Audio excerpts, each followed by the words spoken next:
Chris Carter. This is Nick Wright. Good morning, everybody. You look good. I like that dress. Thank you. It is That's spring. not what you were saying before the show, though, What was spicy he saying mouth. before? Well, I just was curious if she knew she had her glasses on. That's all.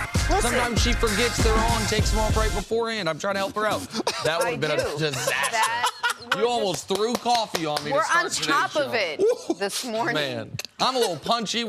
These West Coast NBA playoff games, they're man. late. Oh my goodness You are gracious. late, but a punchy Nick is better than no Nick, I guess. Thanks, Jenna. Hey, Tom Brady has a new Pro Bowl receiver to throw to. The Dallas Cowboys seem hesitant to When did he sign make the Dak Pro Bowl? to a big deal. But Years ago. we got to start with the NBA playoffs. The hottest backcourt in the league last night belonged to the Portland Trailblazers. C.J. McCollum, Damian Lillard combined for 62 points as Portland beat OKC 114-94. They now take a 2-0 series lead. On the other side, Russell Westbrook, tough night, 14 points on 20 shots. Paul George got 27 in the loss. This series now shifts back to Oklahoma City Friday for Game 3. Here's Damian Lillard on Portland going up 2-0. I'm happy about it, but I really don't care. You know, I know how quickly things can change. I know that a series doesn't start until you win a game on the road.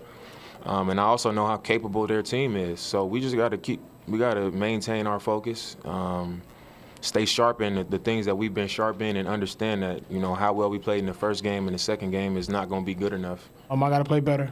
And tonight, the loss, I'm gonna take full responsibility of tonight because the way I played was unacceptable, and I'm gonna be better. So I'm not worried one bit. My job is to make sure I continue to come out and will and lead our guys and make sure we have a chance to win the game.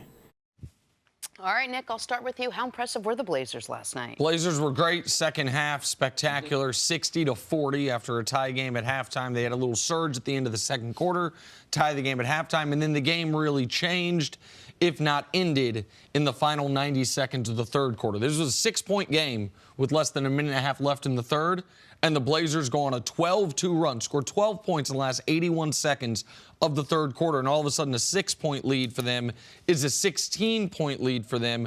And with the way the Thunder are shooting the ball, you're not going to be able to overcome that when you can't hit threes. Damian Lillard, is coming off what was maybe the low point of his professional career. Not only them getting swept last season by New Orleans without Boogie Cousins, but them getting swept in a series where CJ was great and he was really bad. That's not who he had been in his playoff career, but it's who he was last year. It made people question whether or not the Blazers should break up CJ and Dame. Can you win with that undersized of a backcourt?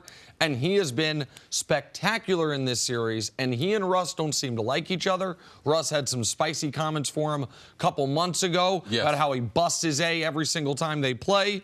And since then, all Dame's done is go 31, 51, 30, and 29 in the 4 games these two teams have played each other. Dame has quite simply been the best player on the court through 2 games of this series and hasn't been close. And Dame, from a respect standpoint around the league, he's always a guy just fighting for respect. When people talk about the top point guards in the NBA, his name seems to be omitted from the list. Or at the end, you'll be like, oh, man, I forgot about Dame Lillard. And, I mean, he's got a sensational game. You and I were talking this morning. I just like his overall demeanor because it's hard to match Russell's intensity. And you can match it without being as demonstrative as Russ is. And that's what he's been. He's been very professional. He's taken it personal, but you can't see that. And his partner in CJ, man, it gives him that relief because let's not forget, them being up 2-0, they haven't had a bunch of playoff success, but we didn't expect them to win both of these games absent of their center. The horrific injury that they have late in the season, we didn't know how they would respond. The 2 games at home, after not having playoff success, man, they have been led by their backcourt, especially Damian Lillard, who doesn't get the type of attention that he should around NBA circles. We got to talk about the Thunder. We talk so much about how Russell is the heartbeat of this team, and he has spent so many games where he's carried this team. He's coming off a 5 for 20 night. What do you make of that? He was, I mean, he owned it. I'll give him credit because he owned it. Yes. He was terrible. It was not just 5 for 20 from the field. It was 6 turnovers, 5 of which are the worst type of turnovers, live ball turnovers. So not a traveling violation, not an offensive foul, but where the other team gets the ball in live play, those turnovers almost always lead to easy buckets. And this is now a really critical moment, not only obviously in the Thunder season, but in Russell Westbrook's career.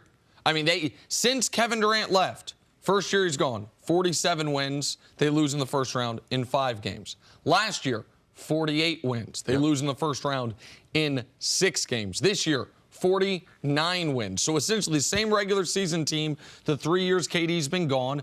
But this year, they're the favorite. I know they're the 6th seed, so it looks odd. But because of the Nurkic injury, they were the Vegas favorite going into this series.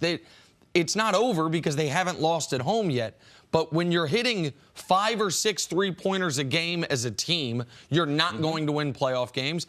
And when your 2 best players aren't playing well at all. Paul George was awful in game 1. Russ was really, really bad last night. No matter how big of a Russell Westbrook fan you are, you can acknowledge that. They have to both be outstanding in game 3 to turn this into a series again. Yeah, when you think about these 2 guys when they partnered up in Paul George, man, his first half of the regular season was outstanding. Came up with some shoulder problems. The last third of the season struggled down the end. But really, man, this story is about Russ. Because Paul George, he noticeably, he's been injured. And you would expect Russ, after game number 1, to send a message in game number 2. And he wasn't able to do that. And it's about the matchup that he has. He doesn't have a matchup that he can dominate, and that's given him problems. You could see last night that he started getting very, very frustrated. Man, this game number 3, this weekend, it becomes one of the biggest games of his career. I think they play Sunday, maybe. I think game 4 would be Sunday. I think they play Friday evening. Yeah, but that game being one of the biggest of Russ' career, a guy, a former MVP, you would think this early in the playoffs, yes, with the early exit last season, man, with Paul George deciding that, yes, I am going to partner with Russ, he's got to be questioning that. Russ has got to be questioning that, and you could see it in the press conference after the game. And Paul George, by the way, to his credit, was good last night. Paul George did his job. What is so odd for Russ, and I think one of the reasons he's frustrated is he is in the past, even if he can't always check Dame, he's been able to bully whichever of the guards is on him. Whether it's CJ or Dame, he can take him down on the block. He can take him off the dribble. Russ could do none of that. He couldn't get anything he wanted last night. 5 of 20 is exactly as bad as it sounds, and it's actually a little worse than it sounds. Because he only got to the free throw line twice the entire game. So Kevin Durant got killed justifiably yesterday for only taking 8 shots. But he took a little bit more than that because he shot 12 free throws. When you look at the box score, you're like, all right, so Russ was 5 of 20 with 3 free throw attempts? Right. That can't happen. That means he's not attacking. That means he's not getting to his spot. It means he's not getting to the rim. Unless he can turn his game around and we can see, Paul George build off the 27 he had last night, is there any chance the Thunder can bounce back? Get themselves back into this series? There is a chance. They talked about it. The series doesn't start until the home team loses a game or the visiting team wins on the road. So, yes, there is still hope. They have a great home court advantage, but the psyche of these 2 players becomes very, very important in game number 3. How many early round failures can one of our best players in the NBA have? And Russ, he has his detractors and everything. He has his people that constantly are after him because of his style and maybe some of his demeanor, but this is unexcusable. If they lose in the first round to Portland, minus their center, man, there's going to be a lot of questions as far as Russ going forward with Paul George there in OKC, Nick. And those questions were going to be the ones that I thought going into this series Portland was going to have to look at. Even though Dame had been committed, I want to be here, I want to stay with the Blazers. If once again you're one and done, if once again you have a glass ceiling in the playoffs, even if it's bad luck because of Nurkic, do you need to consider this offseason splitting those 2 up? OKC can't really split these guys up. Russ is never leaving. Paul George just signed an extension. And is this who they are? Now, how can they win game 3? Yeah, Russ needs to play better. Paul George needs to play like he did in game 2. But in this series, they are 10 of 61 from 3. They are 5 of 28 and 5 of 33 in those 2 games. You can't win NBA playoff games shooting 16% from 3. So it's Russ has to play better, and some shots got to fall for Oklahoma City. All right, game 3 between these 2 at OKC. It is Friday night. We'll talk more about this coming up. On the other side, though, can Demaryius Thomas be an impactful weapon for Tom Brady?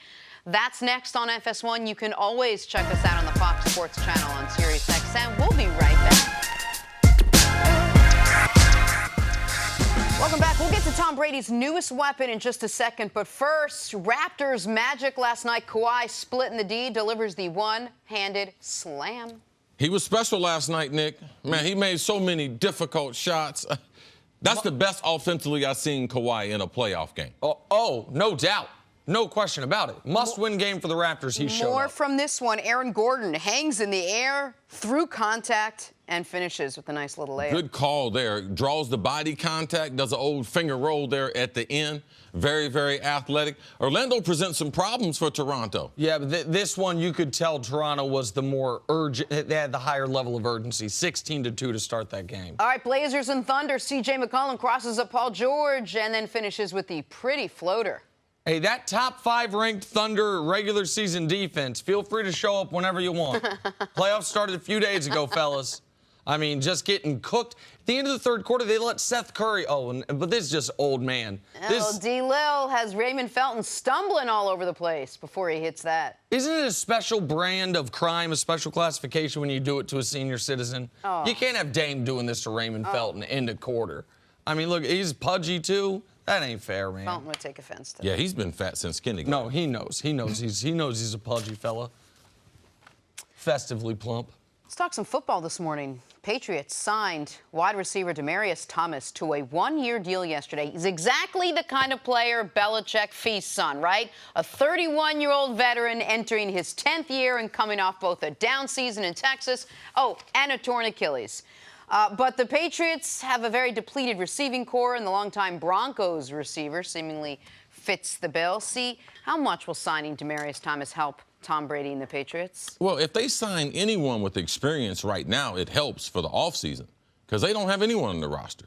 They don't have any competent tight ends that you would call a starter, and they don't have what I would call a number 2 wide receiver. So, yeah, sign them right in the offseason. They do this all the time. Last year we went through, and I think we started after the draft, right, Nick? Right.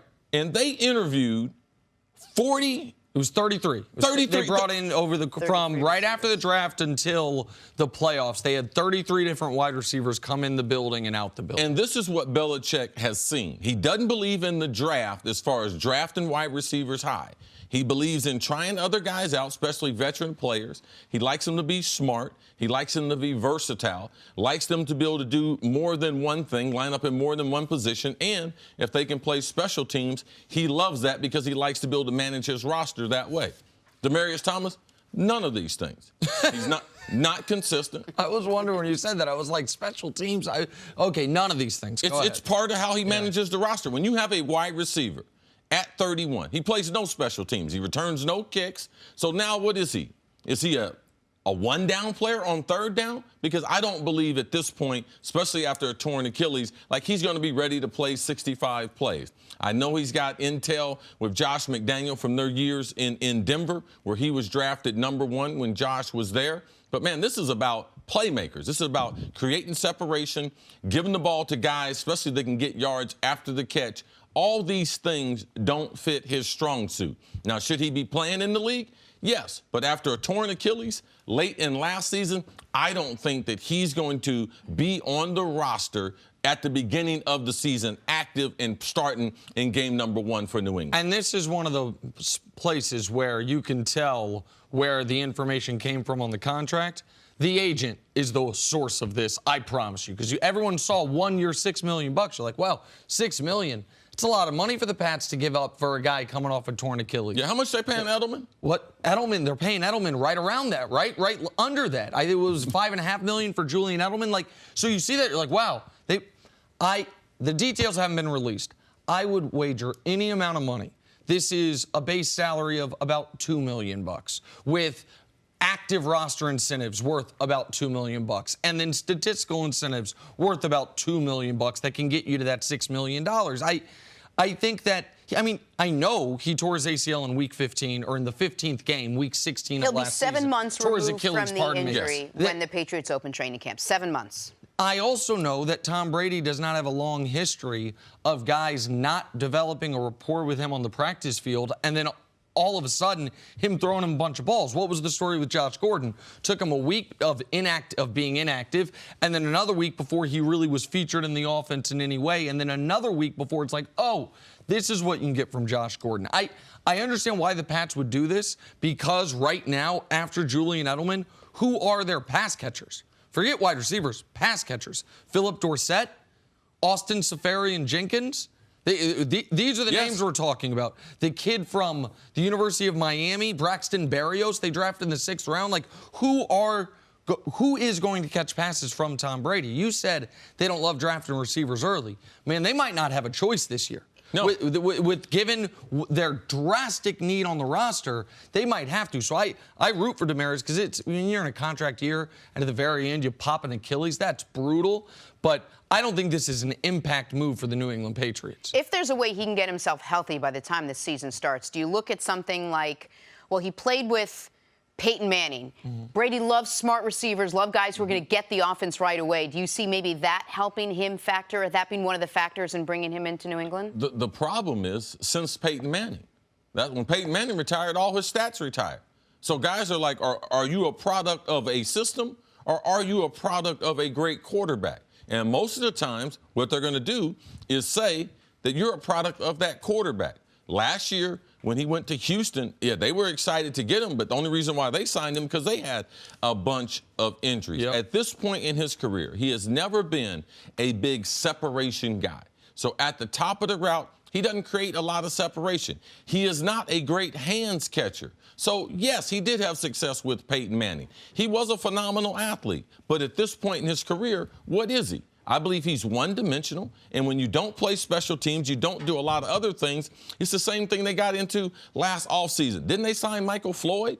They do this all the time with veteran players who've had some success. They bring them in, kick the tires with them. As Nick said, they don't invest a bunch of money in them, so the contract leads in New England's favor that they would be released because they just don't make mistakes.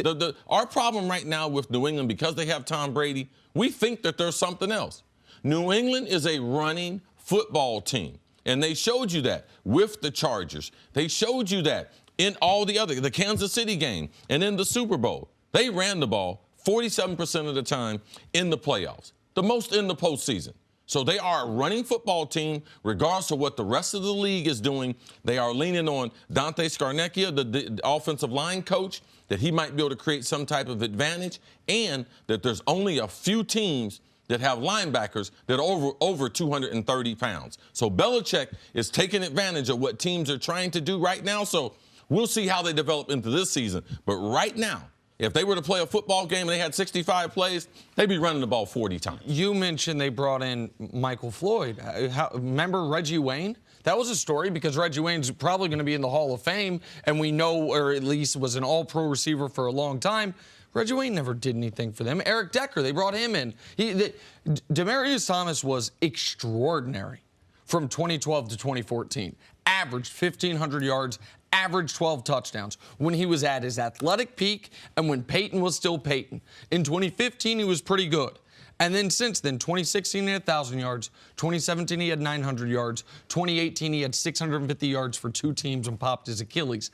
The odds are that this is something of a redshirt year in one form or another for Demaryius Thomas, if not the end of the run for him. I get why he would sign up with New England. If I can get healthy, if I can be okay by midseason, if I can make the roster, get that playoff check, show, you know what I mean, show people what he can do with a winning team. But this is a name we know more than it is a player that you should expect to make a major impact. I would expect for him to go through all the rehab this offseason, not get a lot of intel. I expect him probably start the season on the PUP. And what they'll look at is when they can activate him, he would be that type of player that at midseason, if we could bring him off the PUP and he could give us some type of boost. But September, October, I don't look for him to be a huge part of New England and what they're doing offensively. All right, let's take a break there. Back to basketball. On the other side, are the Lakers worried that LeBron James is gaining too much power? We'll tell you why we're asking next on First Things First.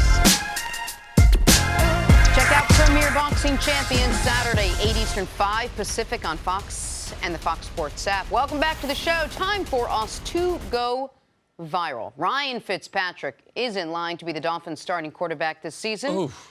And the 36-year-old veteran has a very unique reason why he isn't exactly in midseason form. About your weight, how do you feel right now on the field? Well, I would say I'm in peak off-season form. I think 2 weeks ago I was in peak off-season form. The thing with me is, I have 7 kids. So in January we have 3 birthdays. So we've got, a family birthday party, which includes cake, and then we've got a friend's birthday party, which includes cake. So that's 6 times in January.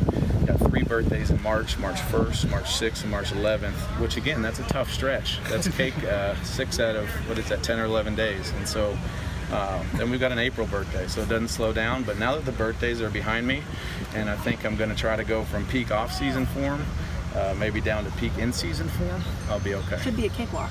Sounds like. Wow, nice. Rookie coming through. So his argument is much like Anthony Davis. I don't pick my clothes. I have no choice in the matter. I sit there with my mouth agape. Here comes the game. It's just his birthday cake's there. I gotta eat it. Doesn't matter. I got football season coming up. A couple years ago, Ryan Fitzpatrick and I, we walked Augusta National together. Watched the Masters and everything. He was in off-season form there, too. Okay. Yeah, and when you don't play football that well and you start doing interviews, it's better to talk about your kids and cake. That's a good point. It's a good point. Hey, look, he got on the show. He got on the show. It's good 7 stuff. kids, though. Man. No, that's a lot of kids. Time for stories to start your morning, brought to you by the unexpected energy of ExxonMobil. The Patriots signed wide receiver Demaryius Thomas to a 1-year deal yesterday. The 31-year-old veteran, entering his 10th year, will have a chance to make up to $6 million next season in incentives. See, how much will signing Demaryius Thomas help Tom Brady and the Patriots? Well, anyone with a pulse right now would help. From a tight end standpoint, from a wide receiver standpoint, this is probably the worst group of wide receivers since Tom Brady's been there that they've had on the roster. Now, it's the offseason. And last year, Nick, they churned through the NFL looking for, you talked about over 30 guys came into their facility that they tried out and everything. So they're trying that again. I would be shocked if he's on the opening day roster. I would look for him to be a pup. Where he's physically able to perform and then potentially get activated. But he's not the type of receiver because he doesn't play special teams. He can only play the X receiver, can't play the slot, can't play the Z. So I don't look at this as a big signing. Yeah, I think it would be fair to say you set the over-under on passes he will catch from Tom Brady at 0.5. And it's in his career with the Patriots, and it's a coin flip whether it's the over or the under. He is no guarantee to make the roster. I think he is a guarantee to not be on the Week 1 roster just because you pop your Achilles in late December. Yes. It is very difficult to be ready by early September. But they got to find people because they got Edelman and Safarian Jenkins as pass catchers right now. All right, to the NBA, the Nuggets rallied from 19 down to beat the Spurs, 114-105. Series now tied at a game apiece. Nick, did Denver save their season last night? Well, their season would have been over with a loss. So, yes, it is at least temporarily saved. And credit to them for making me look like a big old doofus. They're down 19 midway through the third quarter, and I announced their season dead. I announced that they were total frauds as contenders. I stand by that second point, by the way. And then they went on a massive comeback. Great fourth quarter comeback for them where they won. And, by the way, shout out to Jamal Murray. For the first 7 quarters of this Series C, he did nothing. He had 21 in the fourth last night. Huge win for Denver. He actually became that player that you've talked about. With all these young group of guys, they don't have a bunch of experience. Which one of these guys would step up and be an elite scorer? Yep. Be that guy that you have to take away. And Jamal Murray, late in the game, man, he was special. Coach Calipari told me at Kentucky he thought one day Jamal could be a top 5 scorer in the NBA. Wow. Last night in the NBA, you could see his shot making like we hadn't seen before. All right, to the Raptors now. They even their series up with the Orlando Magic, beating them 111-82. Kawhi Leonard led the way with 37 points. See, what impressed you the most about Toronto last night? Man, how aggressive Kawhi was on the offensive end. Now, you know he's one of the best two-way players, if not the best that we have. But, man, he was on the attack mode from the beginning. He knew what was at stake, and he was very, very aggressive. Now, this was a must-win for Toronto, going against a team that they should be should be they should overmatch them as far as athleticism. The size that the guards of Orlando do give Toronto some problems, but Kawhi was special, and Kyle Lowry did show back up. Yeah, I was glad. Listen, Kyle Lowry, game 1s of the playoffs, not so great. Game 2 of the playoffs, though, typically pretty good. He was very good last night, but the story was Kawhi Leonard. The Raptors had a sense of urgency. It was 16-2 before a lot of people got this game turned on, and then Kawhi in the third quarter. After 17 in the first half, 17 in the decisive third quarter that made the fourth quarter unimportant. Great win, important win for Toronto. And I don't know if the Magic get another win in this series. All right, finally, the bad news for the Warriors was confirmed yesterday.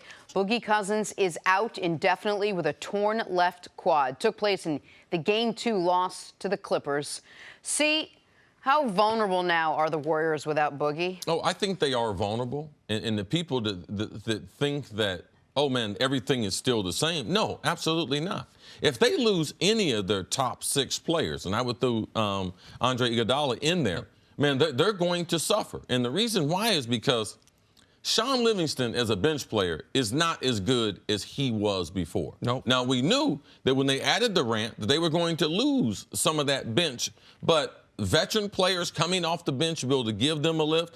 Iggy is not the same player offensively that he was before. So now, if you lose a starter, man, my bench, I don't have any type of depth.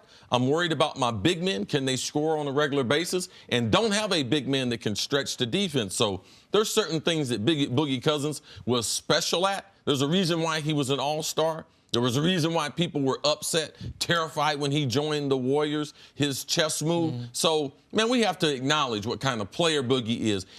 Let's look at any NBA team. They lose their starting center. What team will we be like, oh, they're okay? And the Warriors are in that group. There is no team that can suffer a starter losing, and that including Golden State. The rest of the pack, it was like Augusta. When Molinari was going down the middle, and then he hit the ball in the water at 12, everyone came back into the tournament. When he went down, NBA, everyone came back to Golden State being a champion and trying to get that elusive three-peat. But much like Molinari, it'll probably take them hitting another one in the water for them to be out of it. Like with Molinari he hit the one in the water, but then on 15 when he hit the other one, that's when all of a sudden he wasn't in the lead anymore. They're still the favorites, but they are not the drastic, overwhelming minus 300 in Vegas favorites anymore. You said before the show, a guy they might wish they had this year is a guy that sat right here earlier in the season, David West, another veteran big man that they could trust to give minutes to. Because when you're talking about the lack of depth, Steph, KD, Clay, Draymond, Iggy, there's your Hamptons 5, right? Then who else do we trust? Sean Livingston, he's going to hit that herky-jerky 12-footer that looks like a terrible shot, but he always makes it. Andrew Bogut, they trust. He was in Australia 6 weeks ago, right? Oh, Kayvon Looney, they're going to have to trust him because he's going to be a starter. And then after that, you're to the Alfonso McKinney, Jordan Bells of the world, Quinn Cook, guys you don't want to see getting big-time playoff minutes. What I think is critical for the Warriors now, absolutely beyond reproach critical, is that they do not lose another game to the Clippers. That they they settle themselves and they remind the rest of the league we didn't really need Boogie. Because I think the Rockets are going to make short work of the Jazz. And I think the way the bracket falls funny, getting the Warriors in round 2 instead of round 3 for the Rockets could be beneficial as far as James Harden's fatigue and Chris Paul's health. And so if the Warriors are still figuring out what they're doing at the center position, and they drop another game to the Clippers where that Staples crowd's going to be wild, even though usually LA crowds aren't that great, then all of a sudden their task in round 2, which is when the playoffs really begin for them, becomes that much greater. Just quickly before we move on, hasn't the narrative around Boogie Cousins changed a lot? Because when it was first announced, it was, well, this is just an insurance policy. This team is so jacked and stacked. Now you're adding one more player. Let's see if this even need a player. He might not even seen playing time in the playoffs. They have their goal set, their team set. So how much are they really losing by not having Boogie there? Now they're the very dominant team that's, right, the very dominant team that was down 3-2 to the Rockets last year. The very dominant team that did go 7 against the team they're going to have to play in the next round. And a very dominant team that was not facing potentially a team half as good as Milwaukee in the NBA Finals. They're still the favorites. But if I'm right that this Rockets team is better than they were last year, then even without home court, if they play the same Warriors team, it should be closer. You mentioned any team lose a starter. Speaking of the Rockets, they lost Mbah a Moute essentially for the playoffs last year with that shoulder injury. They still tried to play him, then they couldn't. That hurt them. If you lose a rotation player, much less an all-star, you're going to be weakened no matter how talented you are. To your point, Jenna, at the beginning, yeah, they were jacked and stacked, as you said.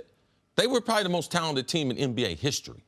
So that's why people were, man, my goodness, they were already talented, and now they added an all-star center. The only thing we didn't know about Boogie was when he came back, would he be healthy, and when would he come back? And then maybe a little conflict as far as the locker room, but, man, that locker room thing is totally blown out of proportion. He's done well there, but they were the most talented team that I had seen in the last 20 years. So when you lose a Boogie Cousins, yes, you still might be the favorite, but they're not as talented, and their turnovers and their lack of defense now becomes very, very important. All right, let's move on to the Lakers. They're still looking for a head coach. Job requirements for that position are simple. Must get along with LeBron, must know basketball. And, oh, did I mention the part about LeBron? Former Cavs coach Ty Lue is the current frontrunner, but according to reports, some in the Lakers front office are concerned with the optics of that potential hire, saying that would be, quote, giving LeBron too much control. Cece, what did you make of that? What was your reaction when you read that? Let me tell you something, Lakers. I know you guys are one of the most historic franchises of all time. But right now, if I'm in the building, who do I want to talk to about basketball? Magic Johnson just left. And like the rumors said, Magic Johnson was getting ready to fire Rob Pelinka and getting ready to fire Luke Walton. So that was his opinion on the basketball. He gave that opinion to Jenny Buss. She didn't agree with him. So Magic went to stepping. I'm getting ready to have a press conference, not even going to call her. Now, Rob Pelinka, it seems like he's gained more power in this whole thing. So how did Pelinka get in control? Well, it goes back to the Kobe Bryant days. Why did they sign Kobe to that bad contract? Rob Pelinka did negotiate that contract, right? Jenny Buss was a part of that, right? So now she's talking to Kobe. So Kobe has an influence on the organization. Rob Pelinka's there. Now, as Rob Pelinka's getting more power, who is she talking to? Like, who are her basketball friends? Because when I get into a crisis as far as football or basketball, man, I go through my phone, go through my Rolodex and look at who can I call to be able to talk out this situation, someone who can enlighten me. And after we're done talking, you call someone else. Absolutely. Yeah. Call your wife, Steph. Right. She's way more informed. Okay. But, no. That's what you get. But the truth of the matter is, I'm concerned who Jenny Buss is talking to. Because LeBron having too much control right now, I don't even think that exists. Because there's no one in that organization that I would rather talk basketball, make basketball decisions than LeBron. Now, I know the optics. Oh, one guy can't control the team. And LeBron, this is not his desire. David Griffin talked about all the misconceptions about LeBron in Cleveland. Oh, he's picking players. And he was like, it's totally different than that. LeBron wants someone to be able to do that, and then I would bounce things off of him, but he wouldn't be coming to me suggesting, oh, go out and get these type of players. It's something that we conjure up and that we think. LeBron should be a part. If one of the greatest basketball players ever, when I decided to come to Los Angeles, that's part of the deal. It's always been a part of the NBA. We act like the star player don't have power. You went back to one of the great stories of Magic Johnson. I got a problem with the coach. Okay. That ain't no problem. We just get rid of the coach. And here is a trademark of bad businesses, organizations, sports franchises, concerned about optics instead of results. Miss me with its bad optics. Is it the right decision? Will it help you win? Will it help you achieve your goal? You can get through bad headlines. The college basketball team in the Lakers' backyard, UCLA, was going through a coaching search. They never once seemed to consider Rick Pitino. He might be the best college basketball coach alive, but it would have been awful headlines, awful optics, so instead they settle. they go with Mick Cronin because you know what? The newspaper's going to have a good write-up about that. Okay, what's the newspaper going to write up about that when you get bounced in the second round of the NCAA tournament, when you're happy to make the NCAA tournament? What is this narrative? Do you care about the narrative of the next month or the narrative of the next 3 years? Do you care about, is every decision we make putting us in the best position to maximize LeBron James's dwindling prime, or are we worried about what Kobe's whispering in Pelinka's ear, who's then conducting these interviews? Forget the Mark Stein report in the New York Times yesterday, the day before, saying league executives are ecstatic and shocked that the Lakers aren't doing a team president search. There's like, hey, Rob Pelinka's here, and Kurt Rambis, his wife, already works with the team, might bring her. It makes no sense. And so if someone will present to me an option that is clearly better than Ty Lue, I'm all for it. But Ty Lue, the idea that, well, how good of a coach do we know if Ty Lue is really when he's only coached LeBron? Well, how good of a coach is Steve Kerr when he's only coached Steph and Clay and then KD? Like, yes, we've never seen Ty Lue outside of the Cavs with LeBron, but they achieved maximum potential every single year. Without the best roster. Certainly the last year. And we saw them make adjustments. We saw them change their roster 3 times. So Ty Lue would be an improvement. But look at your recent history. Since Jenny Buss has taken over, forget what the optics are. Look at the optics that you created, Jenny Buss. Look at the decisions that you have made. Now, which is worse? The perception that LeBron might have something to do with this, or us not being in the playoffs for how many straight seasons? 6 straight years. And this is what I was alluding to yesterday when we talked about the coaching situation. I said the only reason Ty Lue would not – I like Monty Williams. But the only reason Monty Williams would be ahead of Ty Lue on the hierarchy of who you want to go hire is because you would feel like, okay, there won't be a bad headline. There won't be people saying LeBron's in too much control. It just makes no sense to me.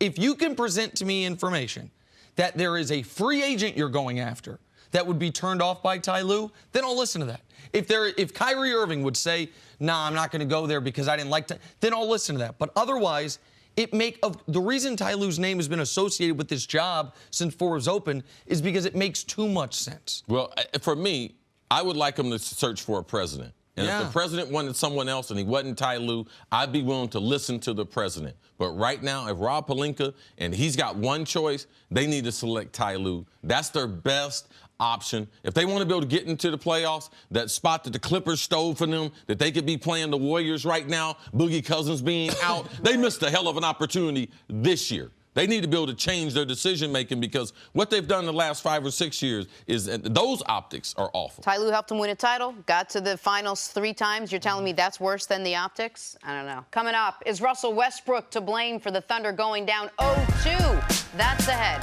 on First Things First.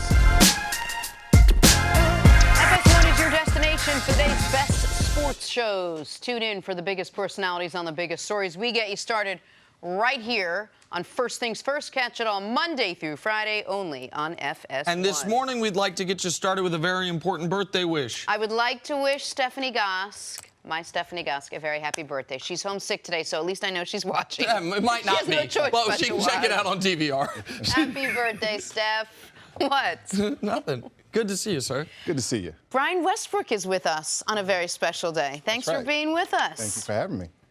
You want to talk some Steelers? Let's do it. Let's talk some Steelers then. They are attempting to move forward after losing Lev Bell and trading Antonio Brown. How do you do that? Well, you get everyone on that team to buy in. The Steelers kicked off their offseason workout program on Monday with a number of veterans on hand, prompting Ben Roethlisberger to say, we want to show we are here, dedicated to this team, dedicated to having a great season. We are all about each other. Brian, does this feel like a fresh start for Ben Roethlisberger and the Steelers? Well, I have to believe that he certainly feels that way. I think that when you went through some of the things that they went through last season with Antonio Brown and, of course, Le'Veon Bell not being there, this has to feel like a fresh start. This is another opportunity for him, and I think this is why he was at phase 1 of the offseason program, another opportunity to show that he can be a leader. and he wants to lead this football team. You guys understand, you have to have buy-in from every single level. And now with Ben making these comments, these purposeful comments, be dedicated, we're all in this together, we're a team. He's talking to the media, but he's really talking to his teammates to make a statement to say, all those things that happened last year, they're not going to happen again this year, not on my watch. He wants to reestablish himself as a leader. I think it's a fresh start for Ben. I also think it's a fresh start for Mike Tomlin. And I believe that if I'm Mike Tomlin, I'm having a conversation way before the first minicamp. I'm saying, listen, we have to reestablish ourselves, coach as well as a leader, as well as quarterback, as for the leader of this football team. That's what started yesterday. But when it comes to Ben Roethlisberger, isn't this the kind of thing where you need to see it before you hear it? Haven't we heard the words before? But this is seeing it. This is him being there on the very first day. And now, it should be noted that, and maybe just as a side story here, Ben is also hoping for and awaiting a new contract. And there's a couple ways to go about getting a new contract in the NFL. One is don't show up to anything, but quarterbacks never do that. The other is to show up to everything and to be all-in team guy. And so I'm sure that has something to do with it. But the other part that has to do with this is I've never doubted that Ben Roethlisberger wants to win, that he wants the Steelers to be successful. Now, he might want it to happen on his own terms to a degree. He might want it to happen where he's allowed a level of dispensation other players aren't. But he now knows this team is Ben Roethlisberger and 52 kids, as Kevin Colbert said, even if they're not actually kids, that if the Steelers are not successful this year, two people are going to get the blame, Ben and Tomlin. Yeah. That's it. And so they are going to have to, after a few years, in my mind, see of underachieving to their level of talent, they're going to have to overachieve given their level of talent due to the connective tissue of the team, due to these comments actually being real, that it is one unit or a mass of people moving as one. And so this is the start of what you're talking about, seeing it, saying it, then seeing it, then doing it. Well, first things first, they are doing the right thing as far as how they're verbalizing everything, because moving forward, they have to have one common theme with Mike Tomlin, with Roethlisberger and the other leaders. The offensive line, who've you seen them sign to contract extension, they have said the right things. But from my perspective, you don't get a fresh start in the NFL unless you change locations. All right? One of the reasons why I left Philadelphia, people might think it was for something else, but because Buddy Ryan, he was never going to trust me. Regardless of what I did, he was never going to trust me. And what I've seen in NFL locker rooms, we saw this last year with the Cleveland Browns and Josh Gordon. He came back, they said it was a fresh start. But they didn't forget, because as soon as they started seeing some of the other stuff, they got rid of it. Right. So what happened to the fresh start? Right. Because a fresh start, man, it's like, hey, my first mistake is my first mistake. No, so Ben, he has the opportunity to be able to verbalize it. He is going to get a contract extension, but there is no fresh start. There are guys in that locker room sitting around saying, I know who he is, and we're going to see it. What week are we going to see it? When we get in a tough situation, when are we going to see it? When the coach sends in a play, when are we going to see it? So there are guys on that roster that he's going to have to prove to them, because they have seen over and over again Ben Roethlisberger do some of the things that people let out into the public. And Ben and Tomlin, it's up to them to stay consistent on their messaging point. So Ben Roethlisberger, there is no new start inside the same team that you're with. So he's going to have to be awful consistent, and they're going to have to win an awful lot of games, because that's what makes these things go away, Brian, when you win. One of the things that Antonio Brown said, it was Ben and then the rest of the guys, right? I think Ben, again, was very purposeful in his message. It's us together. And that starts right now. This offseason is going to be huge for this team. A veteran quarterback, you mentioned it, doesn't oftentimes get a fresh start with a new group of guys, but he has some young talent there that can help win. I think this is a great opportunity for himself, but more importantly, this is a great opportunity for Mike Tomlin. This is what he needs to do to win right now, and I think Ben's certainly going to help him do that. Because what Tomlin and Big Ben have as the most recent taste in their mouth is a collapse at the end of last season. Yeah. We talk about the drama over the course of the season. Le'Veon Bell's not there. AB in the final week. Here's the reality. 3 teams in NFL history have been at least 7-2-1 through 10 games and missed the playoffs. The other 2 lost their quarterbacks due to injury. So any team that has 7 wins through 10 weeks, they make the playoffs unless you lose your quarterback. And last year's Steelers. So AB's gone. Le'Veon wasn't there at all. Tomlin and Big Ben are the ones that have to own that no, yeah, okay, our consecutive seasons without a losing record streak is alive, but our playoff streak is not.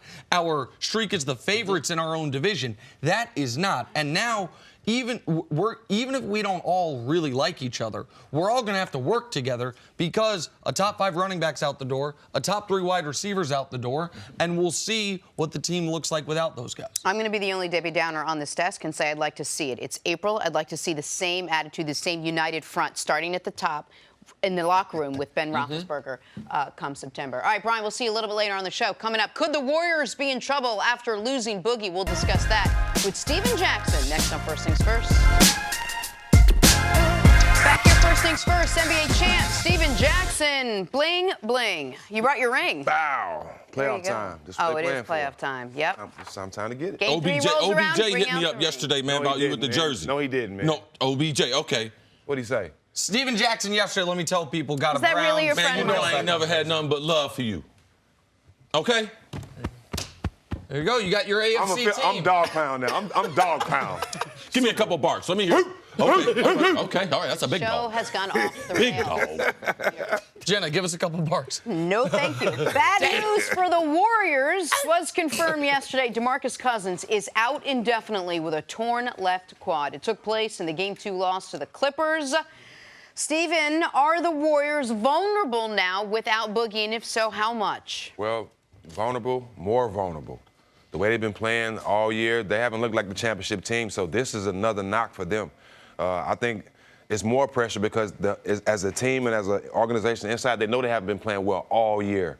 Guys been up and down. They've been losing games, just lost a 31-point lead. It's not looking good for them right now. You know, a lot of people saying, like, well, they're still going to win it. Yeah, they have a chance, but to teams like Houston, to other teams in the Western Conference, they're looking more vulnerable right now. There's a lot of people saying, yes, they're vulnerable, but some of it's Boogie Cousins because we got to give Boogie credit for the type of player he is.